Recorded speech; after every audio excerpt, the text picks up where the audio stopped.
Poštovani sugrađani, dobar večer. Jako je lijepo vidjeti vas u ovako velikom broju večeras. Moje ime je Ivo Karapešić i predstavit ću vam onaj dio plana za grad koji se odnosi na razvoj ekološke i tradicijske poljoprivrede na teritoriju grada Dubrovnika. Kao što znate, proizvodnja hrane je strateško pitanje 21. stoljeća zbog sve mnogoljudnijeg planeta i zbog sve izraženijih klimatskih promjena.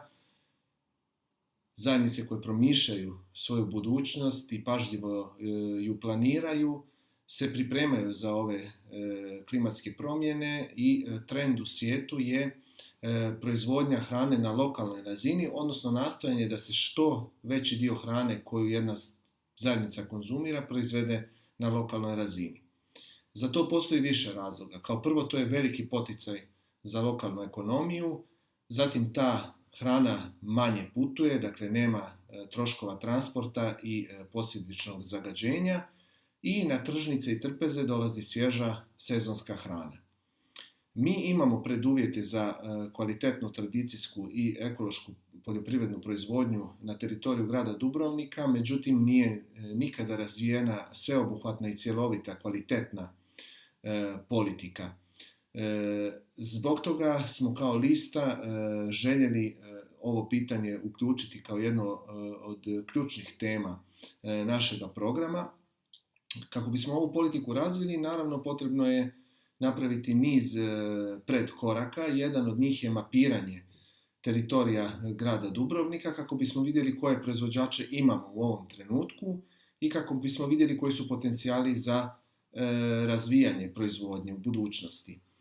Osim toga, mapiranje teritorija je potrebno i kako bismo vidjeli koje tradicijske proizvode imamo, kojima prijeti nestanak i da vidimo što je sa zemljištem, odnosno postoje li čestice, postoje li zemljište koje možemo staviti u funkciju kada je u pitanju poljoprivredna proizvodnja. Potrebno je razviti infrastrukturu, tu prije svega mislimo na sabirne centre, na osnaživanje veterinarske i drugih službi koje su potrebne za kvalitetnu poljoprivrednu proizvodnju. Mislimo razviti vrlo snažan kreditni program za mlade koji se žele prihvatiti poljoprivredne proizvodnje i naravno umrežiti sve sudionike u gradu koji mogu doprinijeti razvoju lokalne poljoprivrede. Tu ne mislimo samo dakle, na proizvođače i potrošače, već i na vrtiće, škole, restorane i ugostitelje, kuhare, jer u pristupu koji zagovaramo vrlo je važno napraviti cijelu mrežu i da cijela zajednica u stvari stane iza lokalnih proizvođača. Znam da ćete nakon ovog predstavljanja popiti čašicu kvalitetnog lokalnog vina.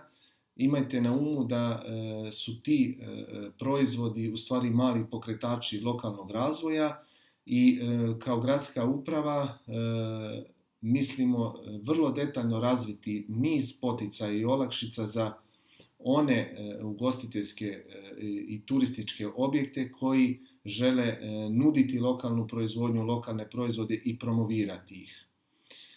U to ime uzdravlje i za listu broj 6.